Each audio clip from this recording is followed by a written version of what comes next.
Sir, Mr. Tiffany? Thank you, Mr. Chairman. Mr. Chairman, I would just pose a question. So resolution copper could provide up to 25% of our domestic demand. Do you have projects that you support that can replace that?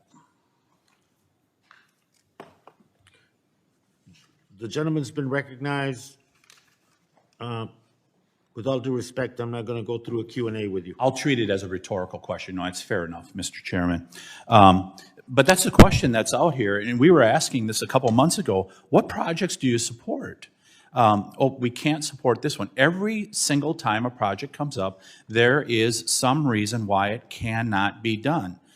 And it's becoming the question, what projects do you support?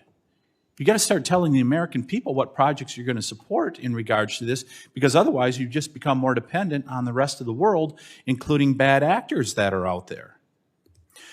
America has went in a wrong direction since January 20th of 2021, and it was very clear to the world if people did not believe candidate Biden's words in 2020, they certainly saw it immediately on January 20th of 2021 when the Keystone Pipeline was shut down.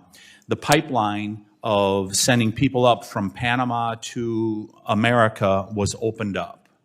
The exact opposite of what the American people had hoped for. It was followed up by removing sanctions on the Nord Stream line, sending the message to the Germans, hey, you're going to be just okay. As I think my colleague from California stated, and I'll put a finer point on it, I think it was just a couple months ago, the #1 search over in Germany was how to cut firewood. Think about it. #1 search going into search engines is how are we going to cut firewood? As a result of the Germans' dependence on the Russians, which they were warned about. Then we go to the disastrous withdrawal in Afghanistan, once again showing American weakness. And then let's just go to the Midwest here, where my colleague just to my left here and where we reside. We had blackout threats for the first time in the state of Wisconsin. Our regional grid operator, no partisan organization that is, they came out for the very first time and said that you are under threat of blackouts in Wisconsin. Why? Because we went to intermittent sources of power. And now we have the Nemadji Trail project. I urge you to search for that project that is proposed for Superior, Wisconsin, that's going to use clean burning, affordable, reliable natural gas to produce electricity to make sure that the lights can be on 24 hours a day as some of the major utilities continue this push to having intermittent sources of power. And then, of course, we have Line 5 that runs across from the twin ports of Superior and Duluth, all the way across northern Wisconsin, northern Michigan. And you have a governor over in Michigan who wants to shut down Line 5 and stop a rebuilding of that line, which would make it much safer through the Mackinac Straits. Weakness, dependence on others. You don't think the Chinese are not watching this? They see this decline of America. And that really is the question before all of us at this point. We all know the 20th century was an American century. The greatness of America, the greatness of the ideas that were put in place at the founding led to the tremendous prosperity in this country.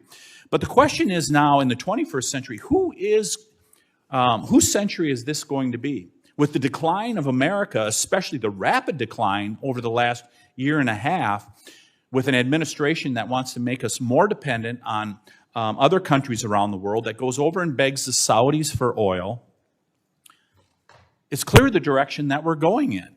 President Xi sees that weakness as he gets his unprecedented third term, as he has squelched freedom in Hong Kong, as he's going after the Taiwanese, as he has continued to produce products that we consume in America, including those wind turbines and solar panels with slave labor in Western China. President Xi sees our weakness. When are we going to stop? When are we going to stop and reassess this transition to taking America to a terrible place that is not going to benefit all Americans? All we're asking here is a little bit of transparency, a little bit of accountability. Let's get the information before us of what has happened and the purpose of this ROI. With that, I yield back, Mr. Chairman. Gentleman yields. I would disagree with the gentleman. I don't think the country started going bad after January 20th. It started to go bad after January 6th.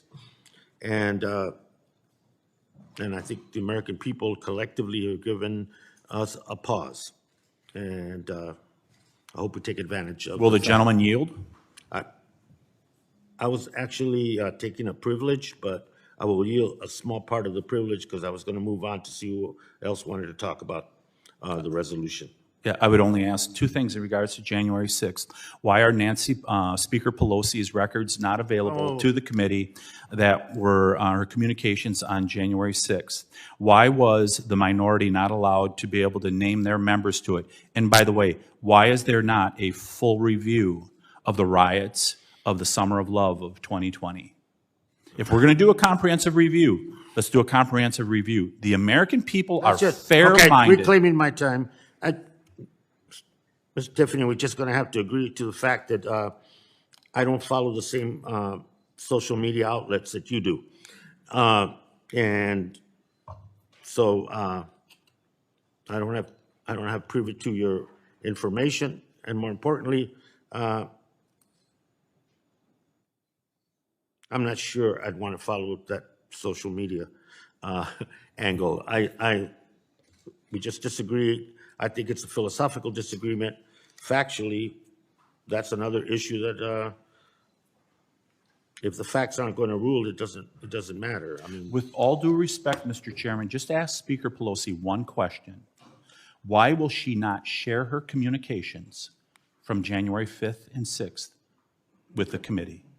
I'll ask that question if you will ask some of your colleagues to waiver their privilege and turn over phone records and other communications dealing with January 6th, sitting colleagues in this building.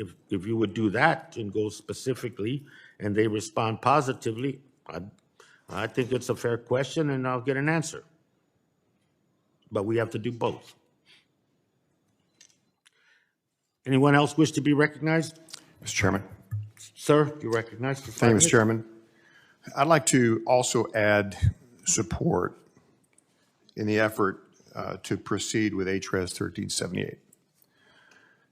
This is not a unique situation, and there's some parallels that exist in a project of my home state of Idaho. There's a critical source for copper that this resolution addresses for a critical need. In my home state of Idaho, we submitted a plan under a project called Midas Gold 2016. Significant resources of gold, silver, tungsten, and antimony. You may recall antimony is on the critical mineral list. Necessary for munitions, batteries, solar panels, the things that we need to try to achieve some of the green energy initiatives. Got to have antimony. 90% of the current supply for that comes from Russia, China, and Tajikistan. Right now, with the hurdles in front, maybe 2027, maybe. So the struggle that H 1378 is attempting to address is not strictly unique. It's been said in so many ways what the need is and what the current solutions are, and they just simply don't line up. You know what? God gave us the resources we need and also the mind to manage it wisely. We're failing on the latter part. As has been stated, the only thing that HRES 1378 does is simply request information. Transparency. There is no downside to that. Or is there? Maybe if you have the wrong agenda. There's no downside if the agenda is legitimate, objective, and we're trying to do the right thing for the American people. Mr. Chairman, I urge passage and consideration for HRES 1378. Yield back my time.